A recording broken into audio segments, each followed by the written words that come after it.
Paper jam? Don't worry, in this video we're going to show you how to troubleshoot paper jams in your WG7000 series and get you back up and running in no time.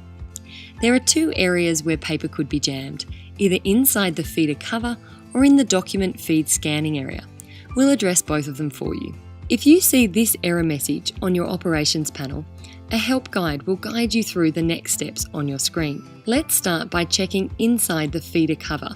At the top of your machine, use this thumb niche to lift the cover, which will give you a clear view of any jam. Remove the paper stack and then gently pull the paper that is jammed back the way it went in. If it is too deeply jammed, there is a small cog here on the side where you can manually wind the paper rollers through, releasing the jammed original. Once cleared, replace the feeder cover. If your original has jammed in the document feeding scanning area, lift the entire flatbed cover to access the plate and glass, where you make copies and scans.